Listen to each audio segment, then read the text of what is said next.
أشهد أن محمد رسول الله.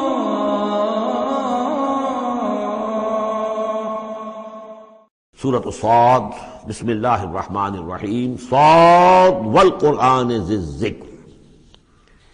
تین سورتیں قرآن مجید کی ایسی ہیں جو ایک حرف سے شروع ہوئی ہیں. ایک حرف مقطع کہیں گے، اب اسے مقطعات تو نہیں کہہ سکتے اس لیے کہ کئی حروف تو نہیں ہیں. ایک سورہ صاد ہے، ایک سورہ نون ہے، اور ایک سورہ قاف ہے. یہ سورہ صاد جو ہے یہ اس گروپ میں ہے، اس میں جو ہم پڑھ رہے ہیں جس کا مرکزی مضمون ہے توحید. سورہ قاف پہلی سورت ہے ان دو گروپوں کی کہ جن کا مرکزی مضمون ہے آخرت اور انذار آخرت. اور سورۃ القلم بالکل ابتدائی دور کی ہے.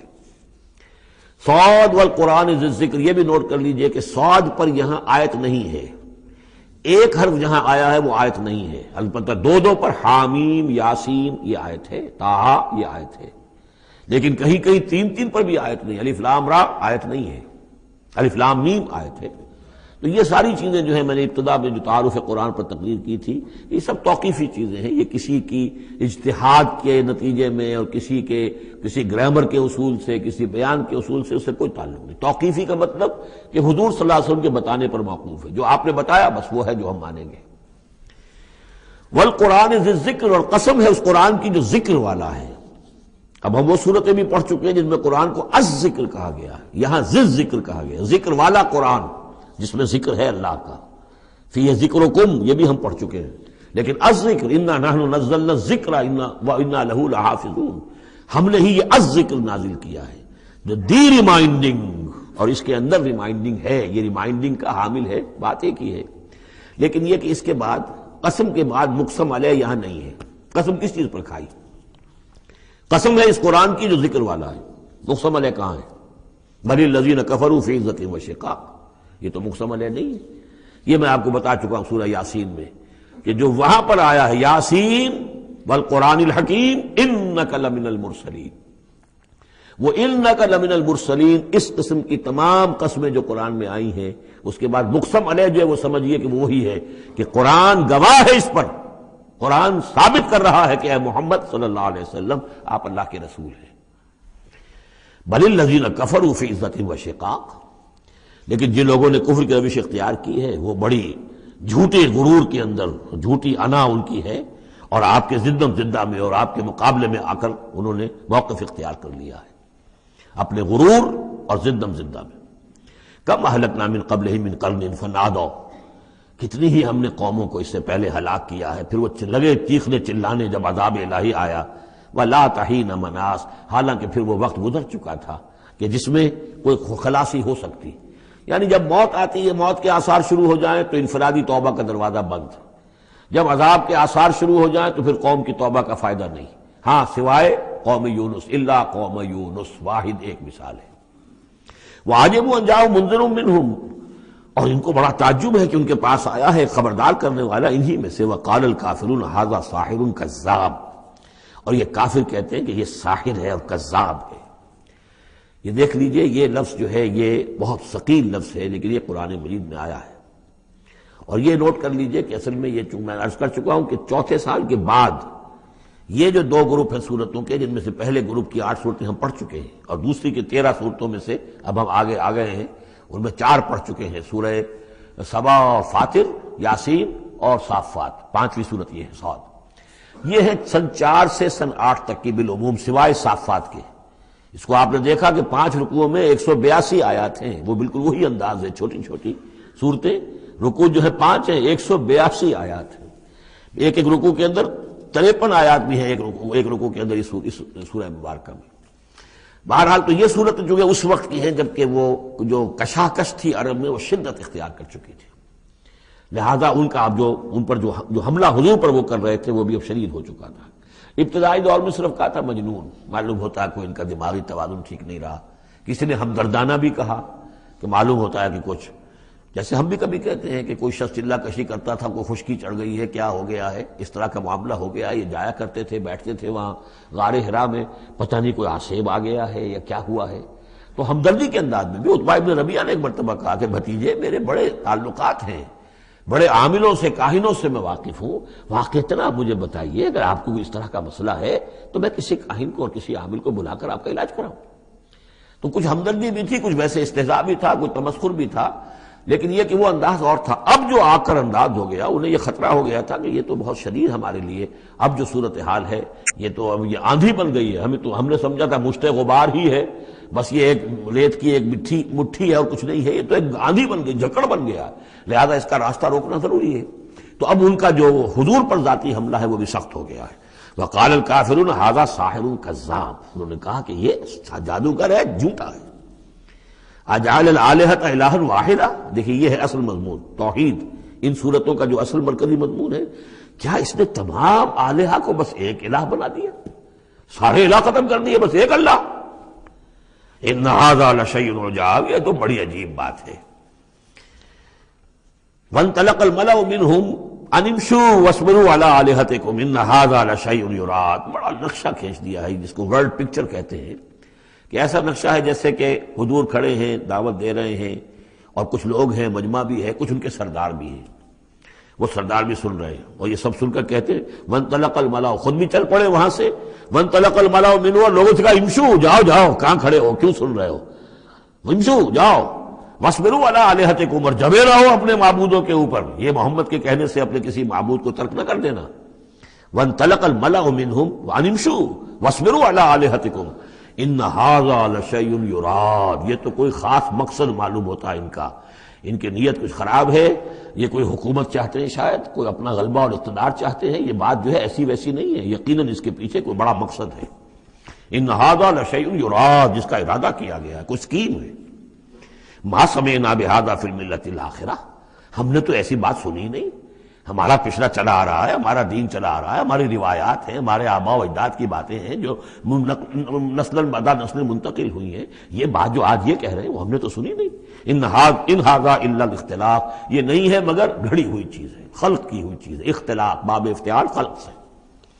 انزل علیہ الذکر من بیننا، کیا انہی پر یہ ذکر نازل ہونا تھا ہمارے مابین سے؟ کیا ہمارے اندر کوئی اور نہیں تھا؟ بڑے بڑے چودھری تھے، بڑے بڑے سردار تھے، بڑے بڑے سرمایہ دار تھے۔ انزل علیہ الذکر من بیننا بل ہم فی شک من ذکری، اصل بات یہ ہے کہ یہ میرے ذکر کے معاملے میں شک میں پڑ گئے ہیں۔ بل لما یذوقوا عذاب، بس اب تو جب ابھی انہوں نے چونکہ چکھی نہیں ہے میری کوئی مار، اس لیے انہیں شک ہے۔ ام عندہم خزائن رحمت ربک العزیز الوہاب، کیا ان کے اختیار میں ہے تیرے رب کے خزانے؟ اللہ جو العزیز ہے، وہاب ہے، دینے والا ہے، کیا ان کا اختیار تھا کہ وہ ان سے پوچھ کر دیتا کہ رسالت کس کو دوں، نبی کس کو بناؤں؟ کیا ان کے پاس اس کا اختیار ہے؟ ام عندہم خزائن رحمت ربک العزیز الوہاب ام لہم ملک السماوات والارض وما بینہما فلیرتقوا فی الاسباب، تو کیا ان کے پاس ہے بادشاہی آسمانوں اور زمین کی، اور جو ان دونوں کے مابین ہے ان سب کی، فلیرتقوا فی الاسباب، تو چاہیے کہ پھر رسیاں تان کر آسمان پر چڑھیں۔ جند ما ہنالک محذوب من الاحزاب، تو جیسے پہلی بہت سی قومیں ہلاک ہوئی ہیں، ایک یہ قوم بھی معلوم ہوتا ہے کہ اب اپنی ہلاکت کو دعوت دینے پر تل گئی ہے۔ جند ما ہنالک محذوب من الاحزاب کذبت قبلہم قوم نوح وعاد وفرعون ذو الاوتاد وثمود وقوم لوط واصحاب الایکۃ اولئک الاحزاب ان کل الا کذب الرسل فحق عقاب، صدق اللہ العظیم۔ یہ بھی ایک لشکر ہے ان میں سے کہ جو اس سے پہلے ہلاک کیے جا چکے ہیں، ان کے قسمت میں بھی اب اسی طرح کی ہلاکت لکھی جا چکی ہے۔ اگلی آیتوں میں ذکر ہو رہا ہے جیسے قوم نوح، قوم ہود، اسی طریقے سے ذو الاوتاد، فرعون، سمود اور قوم لوط، یہ سب ہلاک ہوئی ہیں۔ اسی طرح سے اب یہ قریش بھی جو ہے معلوم ہوتا ہے کہ اسی انجام سے دوچار ہونے کا فیصلہ کر چکے ہیں۔ کذبت قبلہم قوم نوح، جھٹلایا تھا ان سے پہلے قوم نوح نے اور عاد نے، وعاد وفرعون، اور فرعون ذو الاوتاد میخوں والا، کیونکہ ان کا لشکر بہت بڑا تھا، تو جب وہ لاؤ لشکر کے ساتھ چلتے تھے تو بہت سے گھوڑوں پر اور خچروں پر تو صرف وہ جو کھوٹے ہوتے ہیں کہ جن سے کہ خیمے گاڑے جاتے ہیں اس کے لیے، تو وہی لگے ہوئے ہوتے تھے۔ وثمود، اور قوم سمود، وقوم لوط، لوط کی قوم، واصحاب الایکہ، اور یہ قوم شعیب جو بن والے تھے، اولئک الاحزاب، یہ ہیں وہ جماعتیں، یہ ہیں وہ گروہ، یہ ہیں وہ قومیں کہ جو ہلاک ہو چکی ہیں۔ ان کل الا کذب الرسل، ان سب نے رسولوں کی تکذیب کی فحق عقاب، تو وہ میرے سزا کے اور میری عقوبت کے مستحق ہو گئے۔ وما ينظر هؤلاء الا صيحة واحدة ما لها من فواق، اور یہ لوگ بھی اب منتظر نہیں ہیں مگر صرف ایک چنگھاڑ کے، ایک ہی چنگھاڑ ہوگی ہماری طرف سے، ما لها من فواق، جس میں کوئی وقفہ نہیں ہوگا، یہ ایک مسلسل۔ آپ دیکھیں کہ اگر کوئی زوردار آواز مسلسل چلے تو یہ انسان کی ہلاکت کا ذریعہ بن جائے گی۔ کبھی کبھی لاؤڈ سپیکر میں خرابی ہوتی ہے اور اس کی گونج پیدا ہوتی ہے، بسا اوقات نماز کے دوران اس کا تجربہ ہوتا ہے، تو جو کیفیت پھر ہو جاتی ہے انسان کی، حالانکہ وہ چند سیکنڈز کی بات ہے، 1-2 منٹ کی بات ہے، لیکن اگر زوردار آواز مسلسل چلے، ویسے بھی آج ہمیں معلوم ہے کہ یہ ساؤنڈ ویوز جو ہوتی ہیں یہ بھی ایک قسم کی انرجی ہے، اور ان ساؤنڈ ویوز کے ذریعے سے بھی یہ سارے کا سارا جو نظام ہے درم برم ہو سکتا ہے۔ یہ اگر اتنی زوردار ویوز ہو تو ان سب کو توڑ پھوڑ کر رکھ دیں گے جو بھی مادی یہ اس وقت عالم ہے۔ تو ان وما ينظر هؤلاء، مگر اللہ تعالیٰ کو کوئی اور بہت بڑا کوئی کام کرنے کی ضرورت نہیں ہوتی قوموں کو ہلاک کرنے کے لیے، ایک چنگھاڑ، وما ينظر هؤلاء الا صيحة واحدة ما لها من فواق، لیکن وہ رکے گی نہیں، بیچ میں دم نہیں لے گی، مسلسل۔ وقالوا ربنا عجل لنا قطنا قبل يوم الحساب، اور وہ کہہ رہے ہیں، اور یہ وہ استہزان کہا کرتے تھے کہ پروردگار یہ جو محمد کہہ رہا ہے صلی اللہ علیہ وسلم کہ ہمارا کوئی حساب کتاب ہونا ہے تو جو ہماری بیلنس شیٹ ہے وہ ہمیں ابھی دے دے، یوم الحساب سے پہلے ہمیں تو ابھی وہ ہمارا بتا دے کہ کیا ہماری بیلنس شیٹ ہے۔ قطنا، چٹھی ہماری، پچھلے زمانے میں جو چٹھے بنتے تھے، کاروبار کا سالانہ چٹھا بنتا ہے کہ یہ آمد، یہ خرچ اور یہ بچت۔ ربنا عجل لنا، جلدی دے دے ہمیں، لنا قطنا، ہماری چٹھی، ہمارا کریڈٹ اور ڈیبٹ بیلنس جو ہے بیلنس شیٹ دے دے، قبل یوم الحساب، اس یوم الحساب سے پہلے۔ اصبر علی ما یقولون، اے محمد صلی اللہ علیہ وسلم آپ صبر کیجئے جو کچھ یہ کہہ رہے ہیں۔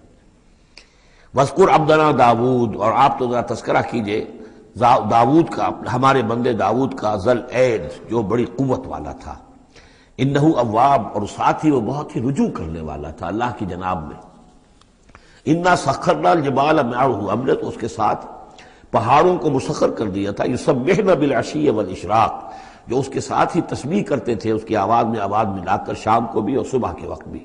والطیر محشورا، اور پرندے بھی کہ جو جمع کر دیے جاتے تھے، جو ان کے ساتھ مل کر حمد کے ترانے الاپتے تھے۔ کل لہ اواب، یہ سب کے سب اللہ کی طرف رجوع کرتے تھے، یا یہ کہ یہ سب کے سب رجوع کرتے تھے حضرت داؤد کی طرف، اور پھر داؤد جو ہے وہ گویا کہ ان سب کے ساتھ اللہ کی جناب رجوع کرتے تھے۔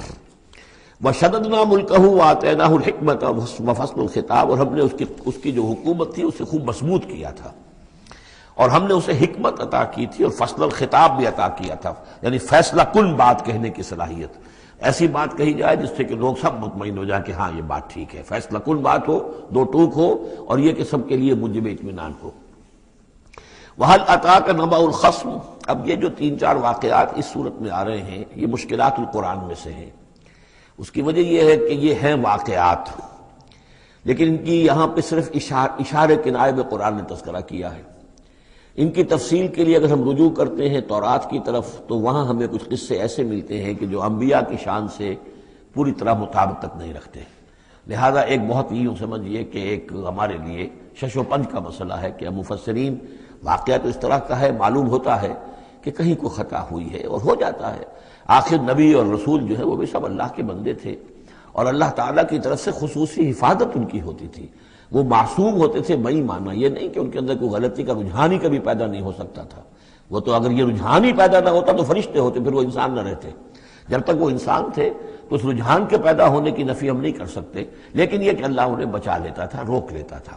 تو وقت کے اوپر بچا لینا، روک لینا، جیسے حضور کے بارے میں آتا ہے کہ آپ اپنی وہ نوجوانی کے دور میں حضور فرماتے کہ 2 مرتبہ میں نے ارادہ کیا کہ وہ جو میلے ہوتے تھے جہاں پر کچھ وہ قصے کہانیاں ہوتی تھیں، وہاں پر فوش گوئی بھی ہوتی تھی، شاعر جو ہے وہ ایسے ایسے اپنے قصیدے سناتے تھے، اپنے معاشقوں کی تفاصیل بیان کرتے تھے، تو 2 مرتبہ حضور کہتے ہیں میں نے ارادہ کیا کہ میں بھی ان میں جاؤں، دیکھوں کیا ہوتا ہے، وہاں پہ میں بھی شریک ہوں، لیکن دونوں مرتبہ یہ ہوا کہ فاصلے پر ہوتا ہوگا، ظاہر بات ہے کہ عین مکے میں تو نہیں تھا وہ، تو جیسے عکاس کا بازار جو ہے وہ ذرا فاصلے پر لگتا تھا، تو راستے ہی میں کہیں تھوڑی دیر آرام کرنے کے لیے بیٹھے ہیں اور نیند آ گئی ہے، ساری رات سوتے رہے، صبح آنکھ کھلی ہے، تو اللہ تعالیٰ نے بچا لیا کہ وہاں جانے کی شکل ہی پیدا نہیں ہوئی، حالانکہ ابھی نبوت آپ کو، ویسے تو نبی پیدائشی نبی ہوتے ہیں، نبوت تو حضور فرماتے ہیں کہ مجھے مل چکی تھی جبکہ ابھی آدم کی روح جو ہے وہ ان کے جسد میں پھونکی نہیں گئی تھی، والآدم بین الروح والجسد، تو عالم ارواح میں بھی نبی کی روح جو ہے وہ تو اپنی اسی امتیازی شان کے ساتھ تھی. لیکن یہ کہ نبوت کا ظہور ہوا ہے جب آپ کی عمر 40 برس کی ہوئی ہے، لیکن اس سے پہلے بھی بچپن میں بھی اور لڑکپن میں بھی اور اس کے بعد آگے جو ہے جوانی اور نوجوانی میں بھی اللہ پوری طرح حفاظت کرتا ہے. لیکن حفاظت کا مطلب یہی ہے کہ کوئی غلط بات کا ارادہ اگر پیدا ہو بھی جائے کسی وجہ سے تو اللہ تعالیٰ ایسے انتظامات کر دیتا ہے کہ اس کی تکمیل کی نوبت نہیں آتی.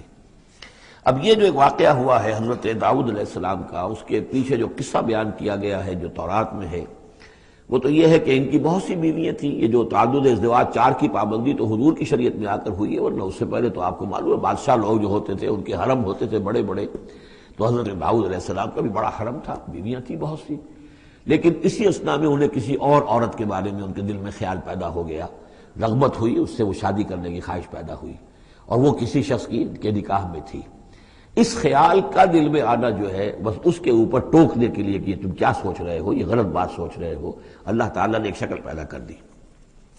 وَهَلْ أَتَاكَ نَبَأُ الْخَصْمِ، اور کیا تمہارے پاس آ چکی ہے 2 دعوے داروں کی خبر، یعنی کچھ لوگ آئے تھے جن کا ایک مقدمہ تھا، ان کی خبر. اِذْ تَصَوَّرُوا الْمِحْرَابَ، جبکہ انہوں نے دیوار پھلانگ کر محراب میں، حجرے میں جہاں حضرت داؤد علیہ السلام اللہ کی عبادت میں یاد میں مشغول تھے وہاں پہنچ گئے. پہرے داروں وغیرہ سے سب سے بچ کر فصیل کو یا دیوار جو تھی اس کو پھلانگ کر آ گئے. اِذْ دَخَلُوا عَلَىٰ دَاوُودَ، اب جب وہ وہاں وہ تنہا اللہ کی یاد میں تھے، انہوں نے دیکھا اللہ داؤد نے یہ 2 اشخاص آ گئے ہیں. فَفَزِعَ مِنْهُمْ، تو وہ ڈرے ان سے کہ پتہ نہیں کس نیت سے آئے، کس ارادے سے آئے ہیں. 2 انسان ہیں. قَالُوا لَا تَخَفْ، ان کا کہ آپ ڈریں نہیں. خصمان بغا بعضنا علی بعض، ہم 2 ہیں ایک دوسرے کے مقابلے کے فریق. خصم کہتے ہیں جو ایک دوسرے کے بالمقابل ہوں، مخالف. ہم 2 مخالف ہیں. بغا بعضنا علی بعض، ہم میں سے کسی نے دوسرے پر زیادتی کی ہے. فاحکم بیننا بالحق، تو ہمارے مابین حق کے ساتھ فیصلہ کیجئے. ولا تشتت، اور دیکھیے اسے ٹالیے نہیں. آپ کہہ کہ کل آنا پرسوں آنا، یہ نہیں، یہ معاملہ ہمارا بڑا ایمرجنسی والا ہے، فوری طور پر ہم چاہتے ہیں کہ آپ ہمیں بتائیں. وَاهْدِنَا إِلَىٰ سَوَاءِ الصِّرَاطِ، اور سوائے الصِّرَاط، اور ہمیں پھر ہدایت دیجیے سیدھے راستے کی طرف کہ کیا کون سی شکل بہتر ہے، کون سا راستہ صحیح ہے. ان ھذا اخی، اب یہ جو مدعی تھا وہ کہہ رہا ہے یہ میرا بھائی ہے. لہو 99 نعجۃ، اس کے پاس 99 دمبیاں ہیں، یعنی اس کا جو ہے بہت بڑا جو ہے ریوڑ ہے اس کے پاس.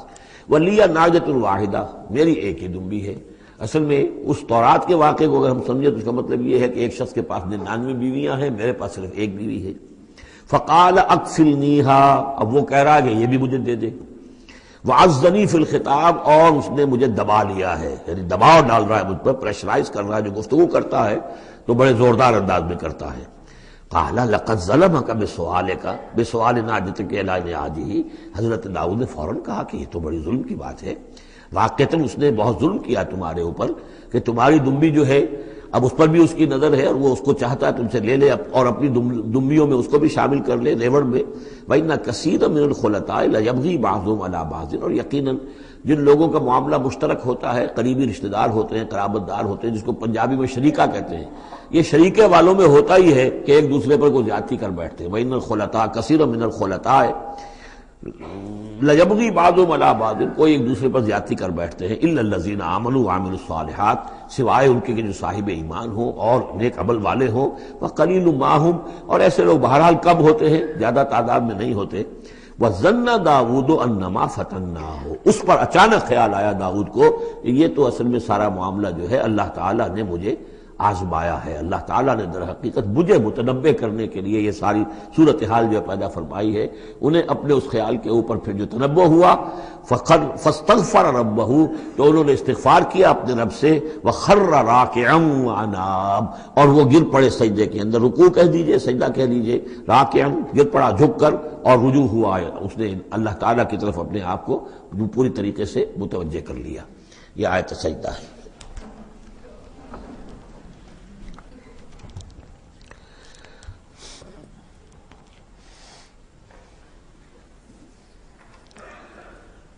یہ جو بھی اسرائیلی روایت اس سلسلے میں آئی ہے اس کے ضمن میں حضرت عبداللہ ابن عباس رضی اللہ تعالیٰ عنہ کا ایک اثر بھی موجود ہے اسی نوعیت کا، یعنی ان کا قول بھی موجود ہے. اب یہ نہیں کہا جا سکتا کہ وہ مرفوع انہوں نے سنا ہو حضور سے، یا یہ کہ وہ صرف جو ہے روایت انہوں نے یہود سے سنی ہو اور اسی کو بیان کر دیا ہو، واللہ عالم. لیکن میں یہ سمجھتا ہوں کہ یہ چیز جیسے کہ ہم پڑھ چکے ہیں اس سے پہلے سورہ احزاب میں، حضور سے کہا گیا کہ اب آپ مزید شادی نہیں کریں گے، وَلَوْ أَعْجَبَكَ حُسْنُهُنَّ، وہاں پر بھی کوئی پردہ تو نہیں ڈالا گیا۔ ہو سکتا ہے کہ کوئی خاتون جو ہے آپ کی طبیعت میں آمادگی پیدا ہو جائے کہ آپ اس سے نکاح کریں، لیکن اب آپ خواہ وہ آپ کو پسند بھی آ جائیں لیکن آپ اب نکاح نہیں کریں گے۔ تو یہ جو انسانی تقاضے ہیں، ظاہر بات ہے کہ انبیاء کا معاملہ جو ہے جیسے کہ میں نے عرض کیا بشریت تو ان کے ساتھ ہوتی ہے اور بشری تقاضے بھی ہوتے ہیں، لیکن نبی معصوم ہوتا ہے اس معنی میں کہ ان کا اس طرح کا کوئی اگر خیال ہو بھی جائے تو اس کی تکمیل اللہ نہیں ہونے دیتا، حفاظت کر لیتا ہے، اسی کا نام ہے عصمت انبیاء۔ فَغَفَرْنَا لَهُ ذَلِكَ، تو ہم نے وہ جو بھی معاملہ تھا ہم نے معاف کر دیا اسے۔ وَإِنَّ لَهُ عِندَنَا لَزُلْفَىٰ، اور وَحُسْنَ مآب، اور یقیناً ہمارے پاس داؤد کا لیے بہت اونچا مرتبہ ہے اور بہت اچھا ٹھکانہ ہے، جہاں وہ جب لوٹ کر آئے گا تو بہت اعلیٰ مقام ہم عطا کریں گے۔ یا داؤد انا جعلناک خلیفۃ فی الارض، ہم نے کہا کہ اے داؤد ہم نے تمہیں زمین میں خلیفہ بنایا ہے، تمہیں حاکم بنایا ہے۔ فاحکم بین الناس بالحق، تو لوگوں میں جو فیصلے کرو معاملات کے حق کے ساتھ کرو۔ ولا تتبع الہویٰ، اور دیکھو اپنی خواہش کی پیروی نہ کرو۔ فیضلک عن سبیل اللہ، اگر اپنی خواہش کی پیروی کرو گے پھر تو وہ تمہیں لازماً گمراہ کر دے گی، بھٹکا دے گی اللہ کے راستے سے۔ ان الذین یضلون عن سبیل اللہ لہم عذاب شدید، یقیناً وہ لوگ جو بہک جاتے ہیں یا بھٹک جاتے ہیں اللہ کے راستے سے ان کے لیے تو بڑا سخت عذاب ہے۔ بما نسوا یوم الحساب، یہ بھٹکنا ہوتا اسی لیے ہے کہ انہیں آخرت یاد نہیں رہتی، بسبب اس کے کہ وہ بھول جاتے ہیں حساب کے دن کو۔ وہ یوم آخر اگر یاد رہے، آخرت کی زندگی کا یقین رہے تو پھر انسان جو ہے سیدھا رہتا ہے۔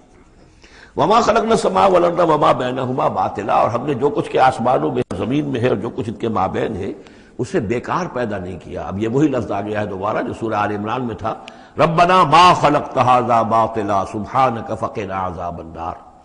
اس کے علاوہ سورہ مومنون میں آ چکا ہے، افحسبتم انما خلقناکم عبثا وانکم الینا لا ترجعون۔ تو یہ عبث اور بیکار کام کرنا اللہ کی شان سے بہت ہی سمجھیے کہ بعید ہے۔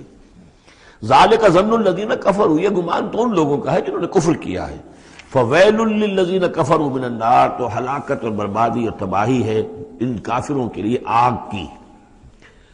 ام نجعل الذین آمنوا وعملوا الصالحات کالمفسدین فی الارض، ذرا یہ سوچیں کیا ہم ان لوگوں کو جو ایمان لائے اور جنہوں نے نیک عمل کیے بنا دیں گے ویسا جیسا کہ وہ لوگ ہیں کہ جنہوں نے زمین میں فساد مچایا؟ یعنی یہ سوچو کہ دنیا میں کچھ لوگ ہیں نیکوکار ہیں، بھلائی کے کام کر رہے ہیں، کچھ ہیں بدماش ہیں، شریر ہیں، بد امنی پیدا کرتے ہیں، لوٹ مار کرتے ہیں، لوگوں پر ظلم کرتے ہیں۔ تو اگر آخرت نہ ہو تو پھر تو بڑا ظلم ہو گیا۔ یہ نیکوکار تو گھاٹے میں رہ گئے، بدماش عیش میں رہے، جن کے لیے کوئی اسکروپلز نہیں ہے، کوئی اصول نہیں ہے، ان کے لیے نہ دیانت ہے نہ امانت ہے، کچھ نہیں ہے۔ جہاں داؤ لگ جائے، جہاں ہاتھ پڑ جائے وہ حاصل کرنے کے لیے تیار ہے، اپنی تمام خواہشات کی جو ہے وہ تکمیل کرنے کے لیے ہر دم جو ہے وہ تیار ہیں، دیکھتے نہیں جائز ہے کہ ناجائز ہے، تو وہ تو پھر نفع میں رہے۔ اگر کوئی آخرت نہیں ہے تو پھر نفع میں وہ رہے، گھاٹے میں یہ رہے۔ جو بیچارے بچ بچ کر چلتے ہیں، کسی کا دل نہ میں دکھا دوں، کسی کا حق نہ مار لوں، کسی پر زیادتی نہ کر بیٹھوں، میں حلال کھاؤں، جائز کھاؤں، محنت سے اور سچ بولوں، جھوٹ نہ بولوں، وہ تو پھر گھاٹے میں رہیں گے۔ آخرت ہونا لازمی ہے، اس کا تو مطلب یہ کہ پھر دنیا بیکار پیدا ہوئی۔ اگر آخرت نہیں ہے تو پھر انسانی زندگی کا، خصوصاً انسان میں جو اخلاقی حص ہم نے پیدا کی ہے، یہی تو ہے جو حیوان میں اور انسان کے درمیان بہت بڑا فرق ہے۔ ان کی جبلت ہے صرف، باقی کوئی اخلاقی حص ان کے اندر نہیں ہے، لیکن انسان کے اندر تو اخلاقی حص ہے، جبلت بھی ہے اور اخلاقی حص بھی ہے۔ تو اس اخلاقی حص کا نتیجہ کیا نکلا؟ الٹا نکل رہا ہے، تو نتیجتاً دلور ہونا چاہیے۔ ام نجعل الذین آمنوا وعملوا الصالحات کالمفسدین فی الارض ام نجعل المتقین کالفجار، کیا ہم اپنے متقی بندوں کو برابر کر دیں گے ان فاجروں اور فاسقوں کی؟ کتاب انزلناہ الیک مبارک، یہ کتاب ہے قرآن جو اے نبی ہم نے آپ پر نازل کی ہے، مبارک، بہت بابرکت ہے۔ یہ برکت کے لفظ کو یہاں سمجھ لیجئے، برکہ عربی زبان میں کہتے ہیں کسی شے میں سے اس کے خیر کو نکالنے والی شے، وہ برکت ہے۔ کوئی شے پوٹینشلی آپ میں ہے لیکن یہ کہ وہ ڈورمنٹ پڑی ہوئی ہے، سوئی ہوئی ہے، اور اس کو آپ ایکسپلائٹ نہیں کر رہے، استعمال نہیں کر رہے، آپ کو اس کا شعور بھی نہیں ہے، احساس بھی نہیں ہے۔ کوئی شے جو آپ کو اس کا احساس دلا دے، پھر آپ اپنی اس صلاحیت کو استعمال کریں، ایکسپلائٹ کریں، اسے بروئے کار لائیں، وہ شے برکت والی ہوئی۔ تو یہ لفظ آتا ہے قرآن مجید میں یا تو بام مبارکہ، باران رحمت، بارش برستی ہے، زمین میں وہ پوٹینشل رویدگی موجود ہے، ڈورمنٹ ہے، بیج پڑے ہوئے ہیں، پانی آتا ہے، جذب ہوتا ہے، آسموسس شروع ہوتا ہے، پانی داخل ہوتا ہے بیج کے اندر، وہاں کو حرکت شروع ہوتی ہے، اب وہاں سے وہ جو رویدگی نکل رہی ہے اور وہ بیج جو ہے اس سے اب 2 پتیاں نکلی ہیں، تو مام مبارکہ۔ اسی طرح یہ کتاب مبارک ہے اس معنی میں کہ انسان کے اندر اللہ نے جو خیر ودیت کیا ہوا ہے، موجود ہے، اس کی روح میں ہے نور تجلی بھی اسی خاک میں پنہاں، غافل تو نرا صاحب ادراک نہیں ہے، وہ ہے تمہارے اندر، لیکن یہ کہ وہ ڈورمنٹ ہے، اس کو نکال کر برآمد کرنا، اس کو سامنے لانا، اس نیکی کو بروئے کار لانا، اس روح کی اور روحانیت جو ہے اس کی نشو و نما، اس کا پروان چڑھنا، یہ اس کتاب کا نتیجہ ہے۔ تو یہ کتاب مبارک ہے، کتاب انزلناہ الیک مبارک لیدبروا آیاتہ ولیتذکر اولو الالباب، یہ مبارک ہے، بابرکت ہے، تاکہ وہ تدبر کریں اس کی آیات پر، اور تاکہ جو ہوش مند لوگ ہیں وہ اس سے سبق حاصل کریں۔ وَوَهَبْنَا لِدَاوُودَ سلیمان، اور ہم نے داؤد کو سلیمان جیسا بیٹا عطا کیا، نعم العبد، بہت ہی اچھا بندہ تھا ہمارا، انہ اواب، اور یقیناً وہ بھی ہماری طرف رجوع کرتا رہتا تھا، ہماری طرف ہی رجوع رہتا تھا، توجہ رکھتا تھا، دھیان ہمارے ساتھ لگائے رکھتا تھا۔ اذ ورد علیہ بالعشی الصافنات الجیاد، جب یہ کہ شام کے وقت ان کے سامنے پیش کیے گئے، یعنی جیسے انہوں نے پہلے ہم پڑھ چکے ہیں کہ انہوں نے اپنی فوجوں کی انسپیکشن کی تھی، تو وہ فوجیں کہ جو انسانوں کی بھی تھی، جنوں کی بھی تھی، یوزعون، ان کی ریجیمنٹس بنائی گئی تھی، بٹالینز بنائی گئی تھی، اس میں پرندے بھی تھے۔ اسی طریقے سے اب جو گھوڑے رکھے ہوئے تھے جہاد کے لیے، ظاہر بات ہے کہ گھوڑے، کیولری جو ہے وہ تو زمانے میں اصل شے تھی، تو اس کو انہوں نے جو شام کے وقت انسپیکشن پریڈ کوئی ہوئی گھوڑوں کی، تو وَإِذْ عُرِضَ عَلَيْهِ بِالْعَشِيِّ الصَّافِنَاتُ الْجِيَادُ، جو بہت ہی عمدہ، بہت اعلیٰ نسل والے، بہت عمدہ جو گھوڑے تھے، ان کو اس کے سامنے پیش کیے گئے، معائنہ کر رہے تھے حضرت سلیمان۔ فَقَالَ إِنِّي أَحْبَبْتُ حُبَّ الْخَيْرِ عَنْ ذِكْرِ رَبِّي، ہوا یہ کہ اس میں کچھ دیر ہو گئی، شام کا وقت تھا اور سورج جو ہے وہ غروب ہو گیا، عصر کی نماز ان کی قضا ہو گئی، جیسے کہ حضور کی عصر کی ایک نماز قضا ہوئی تھی غزوہ احزاب میں، اور اس پر حضور نے لعنت فرمائی تھی پھر کفار پر کہ ان کی وجہ سے ہماری آج عصر کی نماز، اور خاص طور پر جس کو صلاۃ الوسطیٰ عام طور پر چونکہ گمان ہے، وہ آج ہماری قضا ہو گئی، تو عصر کی نماز ان کی قضا ہو گئی۔ تو انہوں نے کہا کہ مجھے یہ جو حب الخیر، یہ خیر ہے نا، یہ گھوڑے جو ہیں یہ خیر ہے، دولت ہے، ایک آدمی کی بہت اچھی جو ہے پونجی ہے، اس کی محبت نے، انی احببت حب الخیر عن ذکر ربی، میں اس کی محبت میں اتنا مصروف ہو گیا، اتنا مشغول ہو گیا کہ اپنے رب کا ذکر جو ہے وہ بھول گیا۔ حتی توارت بالحجاب، حتی توارت الشمس بالحجاب، یہاں گویا کہ سورج کا لفظ محذوف ہے، یہاں تک کہ سورج جو ہے وہ تو چھپ گیا، اوٹ میں آ گیا۔ ردوہا علیہ، تو اس میں انہوں نے کہا کہ ذرا واپس لاؤ ان گھوڑوں کو۔ فطفق مسم بالسوق والاعناق، تو اب وہ لگا تلوار مارنے ان کی گردنوں پر اور ان کے پیروں پر۔ اس کو سمجھنا چاہیے کہ غلبہ حال میں یہ کیفیت ہوئی، اس کی بھی تعویل کرنے کی بہت کوشش کی گئی کہ نہیں وہ تو پوچھنے کے لیے ان کی گردن گویا کہ اور ان کو چوم چاٹ رہے ہیں، تو انہوں نے جو ہاتھ چلائے تھے ان کی گردن اور جو ان کے پاؤں، جیسے کہ آدمی جب یعنی بہت ہی گھوڑا بہت اعلیٰ نسل کا ہو تو آپ ہاتھ پھیرتے ہیں اس کے اوپر، تو اس سے ایک اپنائیت کا احساس اس کے اندر بھی پیدا ہوتا ہے۔ تو یہ جو نہیں، یہ بات نہیں ہے، بات سیدھی وہی ہے کہ جو یعنی خام خواہ اس میں ضرورت نہیں ہے، جیسے کہ غلبہ حال کسی وقت ہو جاتا ہے، خام خواہ تعویل کی کیا ضرورت ہے۔ جیسے حضرت عمر کا معاملہ ہو گیا تھا کہ غزوہ احد میں تلوار پھینک کر بیٹھ گئے، جب محمد ہی قتل ہو گئے صلی اللہ علیہ وسلم، تو اب اور کس کے لیے لڑنا ہے؟ حالانکہ لڑنا تو اللہ کے لیے تھا، محمد کے لیے تو نہیں لڑنا تھا، لیکن ایک کیفیت طبیعت ہوتی ہے، ایک وقت میں احساسات اور جذبات کا ایسا غلبہ ہو جاتا ہے۔ وہی غلبہ ان پر ہوا ہے حضور کے انتقال کے وقت، وہ بھی تلوار کھینچ کے بیٹھ گئے تھے کہ جو شخص کہے گا کہ محمد کا انتقال ہو گیا گردن اڑا دوں گا۔ وہ تو پھر حضرت ابو بکر آئے ہیں، انہوں نے پھر آ کے خطبہ دیا ہے، اور خطبے میں وہ آیت بھی پڑھی ہے، وَمَا مُحَمَّدٌ إِلَّا رَسُولٌ قَدْ خَلَتْ مِن قَبْلِهِ الرُّسُلُ أَفَإِن مَاتَ أَوْ قُتِلَ انقلبتم عَلَىٰ أَعْقَابِكُمْ، اور ساتھ ہی پھر انہوں نے یہ خطبہ دیا کہ مَن كَانَ يَعْبُدُ مُحَمَّدًا فَإِنَّ مُحَمَّدًا قَدْ مَاتَ وَمَن كَانَ يَعْبُدُ اللَّهَ فَإِنَّ اللَّهَ حَيٌّ لَا يَمُوتُ۔ کوئی شخص اگر محمد کو پوجتا تھا، محمد کی عبادت کرتا تھا، تو سن لے محمد کا انتقال ہو گیا، اور جو کوئی اللہ کو پوجتا تھا اور اللہ کی بندگی کرتا تھا، اس کو جان لینا چاہیے اللہ پر کبھی موت واقع نہیں ہوگی، وہ زندہ رہنے والا ہے۔ تو یہ غلبہ حال کی ایک کیفیت ہے کہ اسی کیفیت میں کہ میری یہ نماز جو ہے یہ چھوٹ گئی ہے، بہرحال یہ دونوں میں نے آپ کے سامنے رکھ دیے ہیں۔ وَلَقَدْ فَتَنَّا سُلَيْمَانَ وَأَلْقَيْنَا عَلَىٰ كُرْسِيِّهِ جَسَدًا ثُمَّ أَنَابَ۔ اس معاملے میں تو ایک جو ہے یعنی مرفوع حدیث موجود ہے جس کا کہ اب ذکر ہو رہا ہے یہاں پر، حضرت سلیمان سے ایک اور بھی ایک موقع پر اسی طریقے کا کہ خطا کہہ دیجئے، جیسے کہ خطا حضور سے ہو گئی تھی، سورہ کہف میں ہم پڑھ چکے ہیں کہ جب سوال کیا گیا بتائیے کون ہیں اصحاب کہف، کون تھے، ان کا واقعہ کیا ہے، اور وہ ذوالقرنین کون، آپ کہتے ٹھیک ہے میں کل بتا دوں گا، اس لیے کہ روزانہ حضرت جبرائیل آتے تھے، میں پوچھ لوں گا اور مجھے جواب مل جائے گا، میں تمہیں دے دوں گا۔ لیکن کئی دن تک حضرت جبرائیل نہیں آئے۔ اب پھر دیکھیے کہ آپ کی جان جو ہے وہ ضیق میں آ گئی کہ نہیں آ گئی، لوگوں نے تالیاں پیٹ دی، بس چھٹی گم ہو گئی، کہاں ہے اب تمہاری وہ وحی، اور کہاں تمہارے پاس وہ ذریعہ علم۔ اس کے بعد پھر وحی نازل ہوئی تو ساتھ ہی وہ آیت بھی سورہ کہف میں نازل ہوئی، وَلَا تَقُولَنَّ لِشَيْءٍ إِنِّي فَاعِلٌ ذَلِكَ غَدًا إِلَّا أَن يَشَاءَ اللَّهُ۔ آئندہ کبھی اے نبی کسی بھی کام کے بارے میں کبھی ہرگز یہ نہ کہیے گا یہ کام میں کل کر دوں گا مگر اس استثناء کے ساتھ اگر اللہ نے چاہا، انشاءاللہ، اگر انشاءاللہ میرا ارادہ ہے انشاءاللہ میں یہ کام کر دوں گا، انشاءاللہ کے بغیر۔ ہم لوگ جو کہتے رہتے ہیں تو ہماری کوئی حیثیت نہیں ہے کہ اس پر پکڑا جائے ہمیں، لیکن جو بڑے لوگ ہوتے ہیں، جو عظیم شخصیات ہوتی ہیں، تو ان کے لیے یہ معاملہ جو ہے وہ اتنا ہی سخت ہوتا ہے اللہ کا، پھر ان کی گرفت بھی ہوتی ہے تو چھوٹی چیز پر ہوتی ہے، بڑے لوگوں کی چھوٹی چیز پر بھی بڑی سخت گرفت ہوتی ہے، یہ قاعدہ قانون ہے۔ تو اسی طرح کا معاملہ انشاءاللہ ہی کہنے کا معاملہ ہو گیا ہے کہ جو بھول گئے یا کسی وجہ سے حضرت سلیمان کا اصل میں ان کا کوئی معاملہ ہوا، اپنے کچھ سپہ سالاروں سے ناراض ہوئے ان سے، اور انہوں نے سمجھا کہ شاید تم یہ سمجھتے ہو کہ میری جو طاقت اور حکومت ہے وہ تمہارے ہی بل پر قائم ہے، میں آج اپنی تمام ازواج کے پاس جاؤں گا اور ان سب سے میں صحبت کروں گا اور سب سے جو ہے وہ اولاد ہوگی، اور میرے اتنے جو ہیں وہ جوان ہاتھ پھر پیدا ہو جائیں گے تاکہ یہ کہ میں تمہارا شاید اتنا پھر میں دستے نگر نہ رہوں۔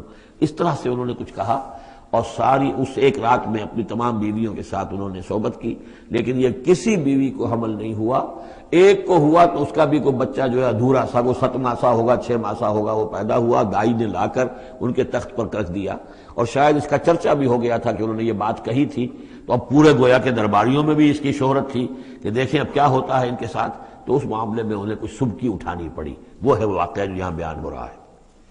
وَلَقَدْ فَتَنَّا سُلَيْمَانَ، اور اسی طرح ہم نے فتنے میں ڈالا تھا سلیمان کو، وَأَلْقَيْنَا عَلَىٰ كُرْسِيِّهِ جَسَدًا ثُمَّ أَنَابَ، اور ہم نے اس کے تخت پر ایک ایسا جسد لا کر لوتھڑا سا ڈال دیا تھا، وہ دائی نے لا کر ڈالا کہ یہ وہ آپ کی جو تھی قسم، اس کا یہ نتیجہ ہے اللہ کی طرف سے۔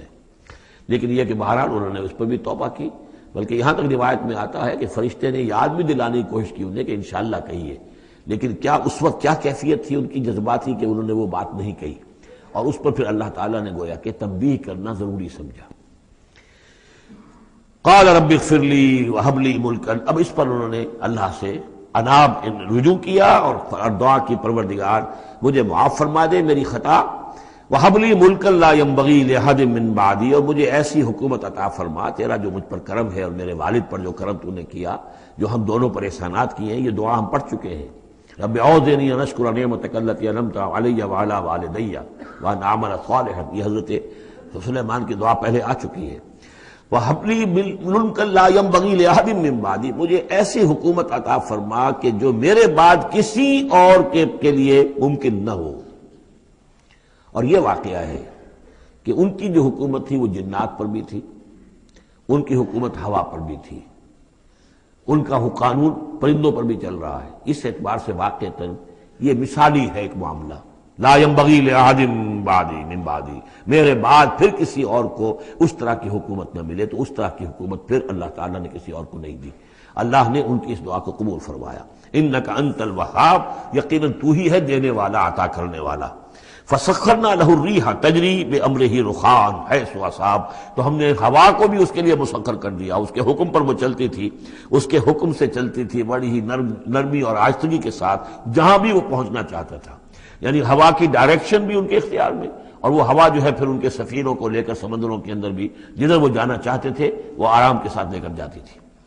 وشیاطین کل بناء وغواص، اور ہم نے مسخر کر دیے تھے اس کے لیے وہ شیاطین یعنی جنات، کل بناء جو سب کے سب بنانے والے تھے، عمارتوں کے بنا، بنا کہتے ہیں معمار کو، بنا حسن البنا شہید رحمۃ اللہ علیہ ان کا خاندانی پیشہ جو ہے وہ تعمیر، وہ معمار خاندان سے تھے، اور عربوں میں کوئی اس میں آر نہیں ہوتا.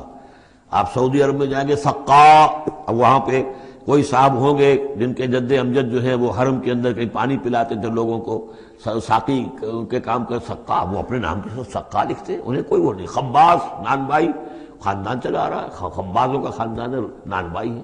تو کام کے اندر تو پیشے میں عیب نہیں رکھیے نہ فرحات کو نام، سیدھی سی بات ہے. تو وہ بننا، وہ ان کے لیے تھے معمار، وغواص اور غوطہ خور، غوطہ کرنے والے، سمندروں میں غوطہ لگا کر اور وہاں سے موتی وغیرہ نکالنے والے. وآخرین مقررین فی الاسفاد، جو لوگ تو رہتے تھے، اور کچھ اور قوم ہوتی تھی کہ جو جکڑی ہوئی زنجیروں میں. یہ جنات کی طاقت جو ہے ایک نفری وہ ہوتی تھی جو رکھی رہتی تھی کہ جہاں ایمرجنسی میں ضرورت ہو تو پھر ان کو وہاں سے استعمال کیا جائے. ھذا عطاؤنا، اور ہم نے ان سے کہہ دیا تھا اے سلیمان یہ ہماری عطا ہے تمہارے لیے، فمنن او امسک، چاہو تو یہ تقسیم کرو لوگوں کے اندر، لوگوں پر احسان بھی کرو، اور چاہو تو اپنے پاس رکھو بغیر حساب. بہرحال ہم نے اس پر حساب کوئی نہیں رکھا، ہم تم سے اس پر کوئی حساب نہیں لیں گے. وَإِنَّ لَهُ عِندَنَا لَزُلْفَىٰ وَحُسْنَ مَآبٍ، اور یقیناً اس کے لیے ہمارے پاس بہت اونچا رتبہ بھی ہے اور بہت عمدہ ٹھکانہ بھی ہے. جب وہ لوٹ کر آئیں گے تو ان کو وہاں پر بہت عمدہ ٹھکانہ ملے گا. وَاذْكُرْ عَبْدَنَا أَيُّوبَ إِذْ نَادَىٰ رَبَّهُ أَنِّي مَسَّنِيَ الشَّيْطَانُ بِنُصْبٍ وَعَذَابٍ، اور ذرا یاد کیجئے، ذکر کیجئے حضرت ایوب کا علیہ الصلوۃ والسلام، ہمارا بندہ ایوب، جب اس نے پکارا اپنے رب کو، انی مسنی الشیطان بنصب وعذاب، کہ شیطان نے مجھے چھوت لگا دی ہے، بڑی تکلیف اور ایذا اور تکلیف، اور اس کی بیماری تھی، جلدی کوئی بیماری تھی جس کی وجہ سے سارا جسم جو ہے گل گیا تھا، اور اس درجے اس میں کوئی تعفن بھی تھا، کیڑے بھی پڑ گئے تھے کہ ان کی اہلیہ، بیوی، بچے ایک وقت تک تو انہوں نے خدمت کی جب تک کی، پھر بعد میں آ کر سب ہمت ہار کر ان کو چھوڑ کر چلے گئے تھے. تو گویا کہ اس قسم و پرسی کے عالم میں پھر انہوں نے یہ دعا کی. تو اللہ تعالیٰ نے فرمایا کہ ارکض برجلک، ذرا اپنا پاؤں مارو زمین پر، ھذا مغتسل، یہ اب تمہارے اس ایڑی کے جو زور سے جو چشمہ ہم نے نکال بہایا ہے، یہ تمہارے نہانے کے لیے ہے، بارد و شراب، ٹھنڈا ہے، اور پینے کے لیے بھی ہے. تو شاید جس کو ہم کہتے ہیں گندھک کا کوئی چشمہ نکل آیا ہو، جو کہ جلدی امراض کے لیے چشمے ہوتے ہیں جہاں جاتے ہیں لوگ، جلدی امراض کے لوگ جا کر وہاں جا کر نہاتے ہیں تو اس سے شفا ہوتی ہے. تو اللہ نے اس کے اندر وہ شفا ان کے لیے رکھ دی، وہ ٹھیک ہو گئے. وَوَهَبْنَا لَهُ أَهْلَهُ وَمِثْلَهُم مَّعَهُمْ، اب پھر ان کی اولاد بھی اور ان کی اہل و عیال سب واپس بھی آ گئے، اور یہ کہ مزید بھی ہم نے انہیں اور اہل و عیال عطا کیے. مِثْلَهُم مَّعَهُمْ رحمتًا مِنَّا، یہ سب ہماری جانب سے رحمت کا مظہر تھا، وذکریٰ، اور یاد دہانی اور نصیحت، لِأُولِي الْأَلْبَاب، ہوش مند لوگوں کے لیے. وَخُذْ بِيَدِكَ رِزْقًا، کسی موقع پر اپنی بیوی سے ناراض ہو کر ان کہا تھا کہ میں تمہیں 100 کوڑے لگاؤں گا یا 100 تمہیں ماروں گا کمچیاں، تو غصے میں آ کر اب وہ قسم کھا لی اس کے اوپر. لیکن یہ کہ اب جب ٹھیک ہو گئے، بیوی بھی آ گئی، اب کیا کریں، وہ اس قسم توڑیں یا اس قسم کا کیا شکل کریں. تو اللہ نے اس کے لیے بھی انہیں ایک شکل بتا دی کہ سینکوں کا ایک تھبا لے لو، جیسے جھاڑواں ہوتی تھی پرانے زمانے میں، تو اس میں وہ 100 اگر سینکیں ہیں تو وہ لے لو. خذ بیدک ضغثا، تم لے لو اپنے ہاتھ میں سینکوں کا ایک مٹھا، فضرب بہ، اور اس سے ایک ضرب لگا دو، ولا تحنس، اس سے یہ کہ تمہاری وہ قسم ٹوٹے گی نہیں، وہ 100 وہ جو ہے کمچیاں ایک ہی مرتبہ لگ جائیں گی. انا وجدناہ صابرا، ہم نے اسے اپنا صبر کرنے والا بندہ پایا. نعم العبد، کیا ہی عمدہ وہ اچھا بندہ تھا ہمارا. انہ اواب، یقیناً وہ بھی ہماری طرف رجوع کرنے والا انسان تھا.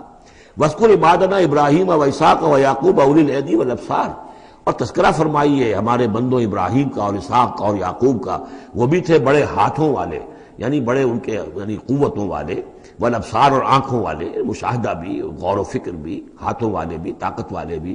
انا اخلصناہم بخالصۃ ذکر الدار، ہم نے ان سب کو خالص کر لیا تھا ایک خالص شے کے لیے. ایک خالص شے کون سی ہے؟ آخرت کے گھر کی یاد دہانی. یعنی وہ لوگوں کو ہمیشہ متوجہ کرتے رہتے تھے کہ اصل زندگی آخرت کی زندگی ہے. انا اخلصناہم بخالصۃ، ایک خالص شے کے لیے ہم نے انہیں خالص کر لیا تھا. یعنی ان کی زندگی میں اب ایک ہی، جیسا کہ میں نے بارہا عرض کیا ہے کہ جو اللہ کا بندہ اس مقام پر پہنچ جائے، پھر واقعہ یہ ہے کہ اسے دنیا کی دولت سے دلچسپی نہیں، دنیا کی کسی اور دوسری چیز کی طرف رغبت نہیں. اس کے وقت کا، اس کا ایک ایک منٹ، اس کی توانائی جو بھی اللہ نے اس کو دی ہے، اس کا خون کا ایک ایک قطرہ وقف ہو جاتا ہے پھر اس کام کے لیے کہ خلق خدا کو خدا کی طرف بلائے، اللہ کی طرف بلائے، اور انہیں بچائے آخرت کے انجام سے، برے انجام سے. اس کے سوا کیا ہو؟ جیسے ہمارے شیخ معین الدین اجمیری رحمۃ اللہ علیہ وہ آئے تھے ہندوستان میں، اگر اس وقت آ کر بیٹھے ہیں اجمیر میں، جبکہ اجمیر ابھی جو ہے وہ کفر کا گڑھ تھا، راجپوتوں کا مرکزی مقام، اس لیے کہ شیخ علی حجویری جو لاہور میں ہیں، جن کو داتا گنج بخش کہتے ہیں، وہ تو اس وقت آئے ہیں لاہور میں جبکہ لاہور اسلامی حکومت میں شامل ہو چکا تھا۔ لیکن یہ کہ یہ معین الدین اجمیری، کیونکہ ابھی تک مسلمانوں کی حکومت وہاں تک نہیں پہنچی تھی، جو سمجھیے اجمیر جو ہے وہ تو راجپوتوں کا گڑھ، اور اس میں جو ہے وہاں جا کر بیٹھ کے اللہ کا بندہ اور دعوت دے رہا ہے، وہ کاروبار تو وہ کرنے نہیں آئے تھے وہ، بلکہ یہ کہ اللہ کی طرف بلانا۔ تو اس کے لیے ہم نے خالص کر لیا تھا، جو بھی اللہ کا بندہ اپنے آپ کو اس کے لیے خالص کر لے وہ گویا کہ اللہ تعالیٰ کے مصطفین میں سے ہو جاتا ہے، وہ لفظ آگے آ رہا ہے، انا اخلصناہم بخالصۃ ذکر الدار وانہم اننا لمن المصطفین الاخیار، اور یقیناً وہ ہمارے ہاں، ہمارے نزدیک وہ بڑے چنے ہوئے لوگ ہیں، اچھے لوگوں میں سے، نیک لوگوں میں سے چنے ہوئے لوگ، چنیدہ لوگ۔ جو شخص اپنی زندگی کا ہدف اسی کو بنا لے، مقصد اسی کو بنا لے، جینا مرنا اسی کے لیے ہو جائے، تو ظاہر بات ہے کہ اللہ تعالیٰ کے یہاں پر اس کا اونچا مقام ہے۔ وَاذْكُرْ إِسْمَاعِيلَ وَالْيَسَعَ وَذَا کے اور ذکر کیجئے اسماعیل کا بھی اور یسع، اب ان کے بارے میں صحیح طور پہ ہم کچھ نہیں کہہ سکتے، یہ دو جو ہیں یسع اور ذوالکفل کے بارے میں تو میں عرض کر چکا ہوں کہ ایک گمان یہ ہے، اور مجھے اس سے اتفاق ہے کہ یہ گوتم بدھ کی طرف اشارہ ہے، وہ اللہ کے نبی تھے۔ ذوالکفل پہ یہاں فے سے بدل گیا ہے، کپل وستو کا شہزادہ، سدھارتھا گوتما بدھا، بدھا تو اصل میں اس کا لقب ہے جو بعد میں بن گیا ہے، سدھارت اس کا نام تھا، سدھارتھا گوتما بدھا، اور کپل وستو کی ریاست تھی، اس کا یہ شہزادہ تھا۔ وَكُلُّ مِنَ الْأَخْيَارِ، یہ سب کے سب بھی بڑے ہی عمدہ لوگوں میں سے تھے۔ هَذَا ذِكْرٌ، یہ ایک ذکر ہے، یہ ایک تذکرہ ہے۔ وَإِنَّ لِلْمُتَّقِينَ حُسْنَ مآب، اور یقیناً ان متقین کے لیے، تمام متقین کے لیے بہت ہی اچھی جگہ ہے لوٹنے کی، آنے کی، اچھا ٹھکانہ ہے۔ جنات عدن، وہ باغات کے جو رہنے والے ہوں گے، ریزیڈنشل ہوں گے، بسنے والے، مفتحۃ لہم الابواب، جن کے دروازے ان کے لیے کھلے رکھے گئے ہوں گے۔ یہ اس سے بھی آگے بھی آئے گا سورہ زمر میں بھی کہ جنتوں کا معاملہ یہ ہے کہ اس کے دروازے کھلے ہوں گے جنتیوں کے استقبال کے لیے، جیسے کہ مہمان کے لیے جب آپ کو ان کا استقبال کرنا ہو تو یہ تو نہیں کرتے دروازے بند کر کے بیٹھ جائیں کہ وہ آ کے دستک ہی دے گا کبھی کھولیں گے، اس کا تو انتظار ہو رہا ہوتا ہے، تو دروازے کھلے ہوتے ہیں۔ لیکن جہنم کے بارے میں یہ آتا ہے کہ جب مجرم پہنچ جائے گا، جیسے جیل کا دروازہ ہوتا ہے، جب وہاں پہنچ جائے گا پھر وہ دروازے کھولے جائیں گے۔ یہ مضمون جو ہے سائملٹینیس کنٹراسٹ کی شکل میں جو ہے وہ آئے گا سورہ زمر میں۔ ان کے لیے دروازے کھلے رکھے جائیں گے جنات عدن کے، متکئین فیہا یدعون فیہا بفاکہۃ، اور اس میں وہ ٹیک لگا کر بیٹھے ہوں گے اور وہ آرڈر دیں گے، یدعون آرڈر دیں گے، مانگیں گے، طلب کریں گے اس میں بفاکہۃ، میوے بھی، کثیرۃ کثرت سے، وشراب، اور مشروبات بھی، عمدہ سے عمدہ مشروبات۔ وعندہم قاصرات الطرف اتراب، اور ان کے پاس ہوں گی ایسی ان کی بیویاں کہ جو نیچی نگاہ والی ہوں گی اور ہم عمر ہوں گی۔ ھذا ما توعدون لیوم الحساب، یہ ہے جس کا تم سے وعدہ کیا جا رہا ہے حساب کے دن۔ ان ھذا لرزقنا ما لہ من نفاد، اور یہ ہوگا ہمارا رزق، ہمارا عطا کردہ دی ہوئی چیزیں اب یہ کبھی ختم نہیں ہوں گی۔ یہ نہ سمجھنا کہ یہ نعمتیں ختم ہو جائیں گی، یہ باقی رہیں گی ہمیشہ ہمیشہ۔ ھذا وان للطاغین لشر مآب، یہ تو ہے اہل جنت کا معاملہ، لیکن جو سرکش تھے، جو باغی تھے ہمارے، ان کے لیے ہے برا لوٹنے کا مقام، بری جگہ، جہنم یصلونھا، جس میں وہ داخل ہوں گے، فبئس المہاد، اور وہ بہت ہی برا بچھونا ہوگا۔ ھذا فلیذوقوہ حمیم وغساق، اور کہہ دیا جائے گا یہ ہے اب وہ جس کا وعدہ تم سے کیا گیا تھا، فلیذوقوہ، اب وہ اس کو چکھیں۔ حمیم، جو کیا ہوگا وہاں گرم پانی ہوگا، غساق، زخموں کا دھون، جو زخموں کو صاف کرتے ہیں جس پانی سے، پھر اس میں پیپ ہے یا کچھ اور چیزیں ہیں کہ جن سے انسان کی طبیعت ابا کرتی ہے۔ وآخر من شکلہ ازواج، اور اسی طرح کی اور چیزیں بھی جو ان کو دی جائیں گی کھانے اور پینے کے لیے، وہ اسی طرح کی چیزیں ہوں گی، گھناؤنی اور بد ذائقہ۔ ھذا فوج مقتحم معکم، اب وہ جو جہنم میں جو لوگ پڑے ہوئے پہلے سے، جب ایک قوم آئی پھر دوسری آئی، جو نئی قوم آئے گی تو پہلے والے جو ہے وہ کہیں گے اب تو پہلے یہاں مصیبت میں ہیں، جگہ بھی یہاں نہیں ہے، تنگی ہے، حبس بھی ہے، یہ بھی ہے، اب یہ ایک اور چلی آ رہی ہے فوج۔ ھذا فوج مقتحم معکم، ایک اور فوج آ رہی ہے کہ جو تمہارے اوپر دھسی چلی آ رہی ہے۔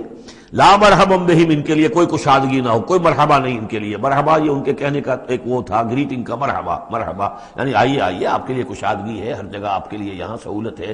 وہ کہیں گے لا مرحبا بہم، اب یہ نئے آنے والوں کے لیے یہ نئی انسٹالمنٹ آ رہی ہے جہنمیوں کی، یہاں کوئی ان کے لیے جگہ نہیں. انہم صالوا النار، یہ ہیں گھسے آنے والے آگ میں. قالوا بل انتم، وہ آنے والے کہیں گے نہیں تم، لا مرحبا بکم، تمہارے لیے نہ ہو کوئی کشادگی، تمہارے لیے کوئی مرحبا نہ ہو. انتم قدمتموہ لنا فبئس القرار، یہ تو تم لوگ ہو جنہوں نے یہ سارا سامان ہمارے لیے فراہم کیا ہے.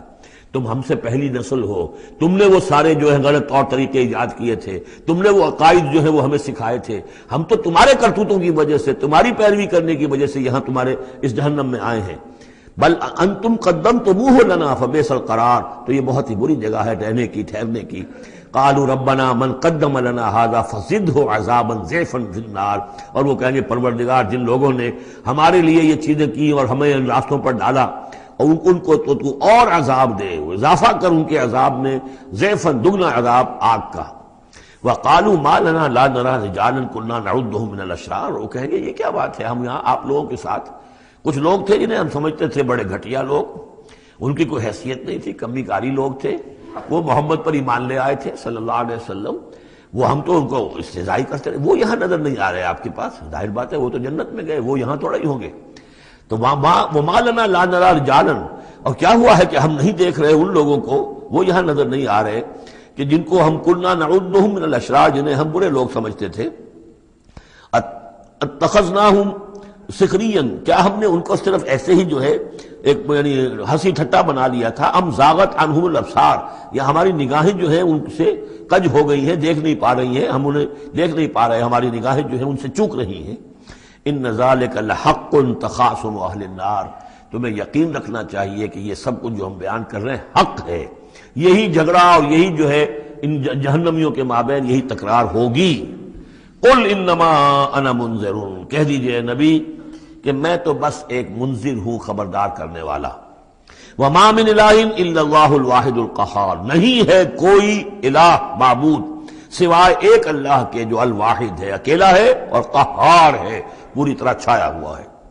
رب السماوات والارض وما بینہما العزیز الغفار، وہ آسمانوں اور زمین کا رب ہے، مالک ہے، اور جو کچھ ان کے مابین ہے اس کا بھی العزیز ہے، زبردست، اور الغفار ہے، بخشنے والا. قل هو نبأ عظیم، میں نبی کہہ دیجئے یہ ایک بہت بڑی خبر ہے جو محمد لے کر آئے ہیں صلی اللہ علیہ وسلم. یہ وہی لفظ ہے کہ اس سے آخری پارہ شروع ہوتا ہے، اما یتساءلون عن النبأ العظیم الذی هم فیہ مختلفون کلا سیعلمون ثم کلا سیعلمون ھذا نبأ قل هو نبأ عظیم انتم عنہ معرضون، اور تم اس سے اعراض کر رہے ہو. بہت بڑی خبر ہے تمہارے لیے یہ بہت ہی فیصلہ کن بات ہے، لیکن یہ کہ تم اعراض کر رہے ہو. ما کان لی من علم بالملأ الاعلی اذ یختصمون، اور مجھے کچھ معلوم نہیں ہے کہ ملأ اعلی میں کیا اختلافات ہو رہے ہیں. یہ لفظ نوٹ کر لیجئے، اس کا ذکر سورہ زمر میں بھی آئے گا کہ فرشتوں کی آراء بھی مختلف ہوتی ہیں، اور وہ بھی کسی کی رائے ہوگی کہ اب عذاب بھیج دیا جانا چاہیے، کوئی سوچتا ہوگا کہ نہیں ابھی اور تاخیر ہونی چاہیے. تو اس طرح سے آپس میں کچھ گفتگو کرتے ہیں. ہوتا وہ ہے جو آخری فیصلہ اللہ کرتا ہے، لیکن ظاہر بات ہے کہ وہ بھی عاقل ہستیاں ہیں، تو ان کا بھی ان کے ہاں جو ہے وہ کوئی آراء ہوتی ہے، تو آراء کے اندر کبھی کبھی اختلاف بھی ہو جاتا ہے. ما کان لی من علم بالملأ الاعلی، میرے پاس کوئی علم نہیں ہے ملأ اعلی میں فرشتے جو ہیں وہ کس کس چیز میں اختلاف کر رہے ہیں. اذ یوحى الی ان یوحى الی الا انما انا نذیر مبین، مجھے تو بس یہ میری طرف وحی کیا گیا ہے کہ میں ہوں صرف واضح طور پر خبردار کر دینے والا. اذ قال ربک للملائکۃ انی خالق بشرا من طین، اب مصحف میں یہ آخری اور 7ویں مرتبہ یہ قصہ ابلیس و آدم آ رہا ہے، 7th time and the last time. جب کہا تھا آپ کے رب نے فرشتوں سے کہ میں بنانے والا ہوں ایک بشر من طین، ایک انسان بنانے والا ہوں مٹی سے. فَإِذَا سَوَّيْتُهُ، جب میں اس کی تخلیق مکمل کر لوں، درست کر دوں، ٹھیک بنا چکوں، نک سک سے درست کر دوں، اس کو فنیشنگ ٹچز دے دوں. تسویہ اس معنی میں آتا، تخلیق تسویہ. سبح اسم ربک الاعلی الذی خلق فسوی والذی قدر فہدی، تو تخلیق کے بعد تسویہ ہے. یہ وہاں انشاءاللہ اس پر تفصیل سے بات ہوگی. فَإِذَا سَوَّيْتُهُ، جب میں اسے پورا بنا لوں، وَنَفَخْتُ فِيهِ مِن رُوحِي، اور اس میں میں اپنی روح میں سے پھونک دوں، فَقَعُوا لَهُ سَاجِدِينَ، تو گر پڑنا اس کے سامنے سجدے میں۔ اب یہ روح ہی کو ضرور نوٹ کیجئے، اور فَإِذَا سَوَّيْتُهُ وَنَفَخْتُ فِيهِ مِن رُوحِي فَقَعُوا لَهُ سَاجِدِينَ، تو گویا کہ مسجود ملائک ہونا آدم کا اس روح ربانی کی بنیاد پر ہے۔ اس سے پہلے وہ آدم جو بھی کچھ ہے، جب تک یہ روح نہیں پھونکی گئی ہے اس وقت تک وہ مسجود نہیں ہے۔ اس کا رتبہ مقام جو بھی ہے وہ اس روح ربانی کی وجہ سے جو اس میں پھونکی گئی ہے۔ فسجد الملائکۃ کلھم اجمعون، یہ آیت جو کہ تو پہلے بھی آ چکی ہے، کس قدر زور ہے، سجدہ کیا تمام فرشتوں نے، سب کے سب نے جمع ہو کر، اکٹھے ہو کر، الا ابلیس، نہیں کیا ابلیس نے۔ استکبر وکان من الکافرین، اس نے استکبار کیا، گھمنڈ کیا، اور وہ کافروں میں سے ہو گیا یا کافروں میں سے تھا، پہلے ہی سے اس میں کفر تھا، چھپا ہوا تھا، تکبر تھا، چھپا ہوا تھا، اب وہ کفر اور تکبر جو وہ سامنے آ گیا، جیسے منافقین کا نفاق غزوہ احزاب کے موقع پر ان کی زبانوں پر آ گیا۔ قال یا ابلیس ما منعک ان تسجد لما خلقت بیدی، اور کہا اللہ نے، اے ابلیس کیا ہوا تجھے، کس چیز نے منع کیا، کس چیز نے روکا کہ تو سجدہ نہ کرے اس کو جسے میں نے اپنے دونوں ہاتھوں سے بنایا ہے۔ اب یہ یدیہ جو ہے یہ خاص طور پر قابل غور ہے، دونوں ہاتھوں سے بنانے سے کیا مراد ہے؟ یا تو قرآن میں ایدی بھی آتا ہے، اپنے ہاتھوں سے، ایدی نہ، تو وہ تخلیق جو ہم نے ان کے لیے جو بنائے ہیں، چوپائے بنائے، اپنے ہاتھوں سے بنائے ہیں، ہم لہا مالکون، یہ سورہ یاسین میں آ چکی ہے۔ لیکن دونوں ہاتھوں سے بنانا میرے نزدیک اس کا مطلب یہ ہے کہ دو عالم جو ہیں، عالم خلق اور عالم امر، ان دونوں کو اللہ نے جمع کیا ہے آدم میں اور انسان میں۔ ایک ہی ہستی ہے اللہ، الا لہ الخلق والامر، خلق اور امر دونوں اسی کے ہیں، یہ دونوں عالم اسی کے تسلط میں ہے، اسی کی حکومت قائم ہے، امر پر بھی، عالم امر اور عالم خلق پر بھی۔ اب فرشتہ صرف عالم خلق سے متعلق ہے، اس کا اس عالم امر سے متعلق ہے، اس کا کوئی وہ حیوانی جسد نہیں ہے، اس کی کوئی بھوک نہیں ہے، اس کو کوئی پیاس نہیں ہے، اس میں کوئی نر اور مادہ نہیں ہے، ان کے کوئی جنسی جذبہ کچھ نہیں، عالم امر کی شے۔ باقی یہ جنات ہیں، ان کے اندر یہ سارا عالم خلق کی شے، ان میں روح کا سوال ہی نہیں۔ باقی جتنے بھی حیوانات ہیں ارضی، یہ عالم خلق کی شے ہے۔ انسان واحد مخلوق ہے اللہ کی، جس میں پھر دونوں چیزیں آ کر جمع ہوئی ہیں کہ عالم خلق سے ہے اس کا حیوانی وجود، یہ جسم جو بنا ہے، یہ مٹی سے بنا ہے، اور لیکن اس کے اندر اللہ نے لا کر وہ امانت جو ہے عالم امر کی روح، وہ جو ہے اس کے اندر پھونکی ہے۔ انا عرضنا الامانۃ علی السماوات والارض والجبال فابین ان یحملنها واشفقن منها وحملها الانسان، اس میں بھی میں یہ بات عرض کر چکا ہوں۔ تو خلقتہ بیدی، میں نے اپنے دونوں ہاتھوں سے بنایا اسے۔ اب اس کو استعارے میں بھی لیا گیا ہے، اس معنی میں کہ بڑے اہتمام سے بنایا، میں نے دونوں ہاتھوں سے بنایا ہے، تو اشرف المخلوقات ہے۔ وہ بات بھی صحیح ہے کہ اللہ تعالیٰ کی کریشن کا کلائمیکس، اللہ تعالیٰ کی یوں سمجھیے کہ اس کی کلائمیکس جو ہے، نقطہ عروج جو ہے اس کی تخلیق کا، وہ انسان ہے۔ قال یا ابلیس ما منعک ان تسجد لما خلقت بیدی استکبرت ام کنت من العالین، کیا تم نے غرور کیا، استکبار کیا، یا تو ہے ہی بہت بڑے درجے میں تھا، کوئی تیرا درجہ بہت بلند تھا؟ قال انا خیر من، اس نے کہا صحیح ہے بات، اے اللہ میں اس سے بہتر ہوں۔ اس کے سامنے روح ہے ہی نہیں، اس کے سامنے صرف آدم کا جسد خاکی ہے، حیوانی ہے، تو جھوٹ نہیں کہہ رہا اس کے اعتبار سے، اس کے مشاہدے کے اعتبار سے بات صحیح ہے کہ یہ تو مجھ سے کمتر ہے۔ خلقتنی من نار وخلقتہ من طین، مجھے تو نے بنایا آگ سے، اس کو بنایا مٹی سے۔ قال فاخرج منها فانک رجیم، سوال یہ ہے کہ اللہ حکم دے رہا ہے تم سجدہ کرو، تو تم نے اللہ کے حکم کی تو نافرمانی کی ہے نا۔ فاخرج منها، نکل جاؤ اب یہاں سے، فانک رجیم، تم مردود ہو گئے ہو، وان علیک لعنتی الی یوم الدین، اور اب تم پر آخرت کے دن تک، اگلے وہ جزا و سزا والے دن تک تم پر لعنت رہے گی، میری لعنت۔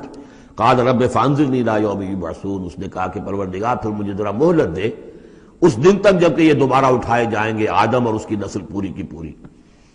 قال فإنک من المنظرین، اللہ تعالیٰ نے اسی یعنی استحقار کے اندر، ٹھیک ہے جاؤ، تمہیں یہ دی گئی مہلت جو تم نے مانگا ہے، گرانٹڈ۔ الی یوم الوقت المعلوم، اس وقت کے دن تک جو معلوم ہے، طے شدہ ہے، یوم یبعثون جب آنا ہے، اس وقت تک کے لیے تمہیں مہلت دے دی گئی۔ قال فبعزتک لأغوینہم اجمعین، اب اس نے کہا جب تو نے مجھے مہلت دے دی ہے تو اے اللہ تیری عزت کی قسم، تیرے اقتدار اور اختیار کی قسم، میں ان سب کو گمراہ کر کے رہوں گا۔ الا عبادک منہم المخلصین، سوائے اس میں سے تیرے وہ بندے جنہیں تو خود اپنا بنا لے۔ مخلص، مخلص نہیں، مخلص، قال فالحق والحق اقول، اب حق ہے اور میں تو کہتا ہی حق ہوں، میری ہر بات حق ہوتی ہے۔ لَأَمْلَأَنَّ جَهَنَّمَ مِنْكَ وَمِمَّنْ تَبِعَكَ مِنْهُمْ أَجْمَعِينَ، تو میں بھی بھر دوں گا پھر جہنم کو تجھ سے، اور جو بھی ان میں سے تیری پیروی کریں گے ان سب سے جہنم کو بھر کر رہوں گا۔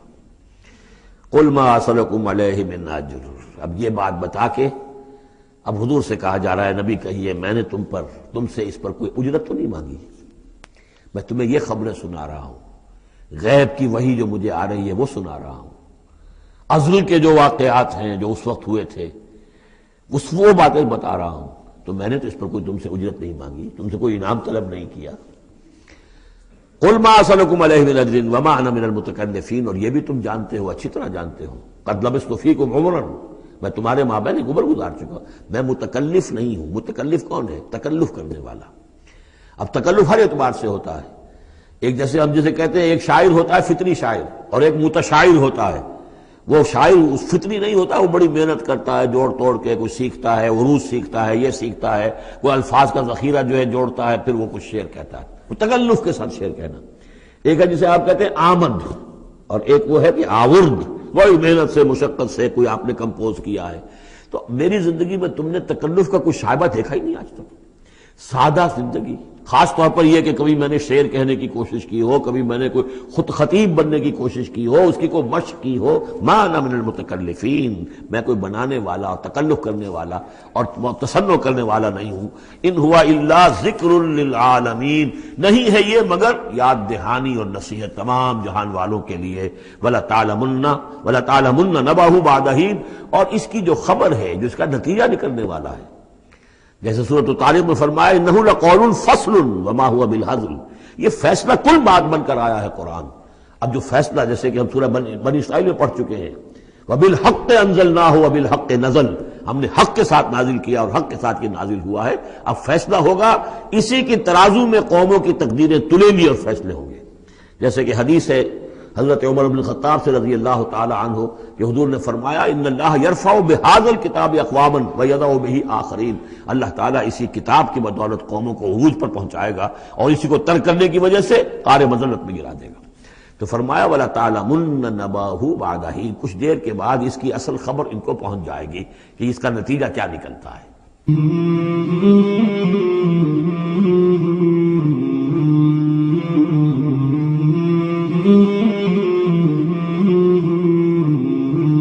مولاي صل وسلم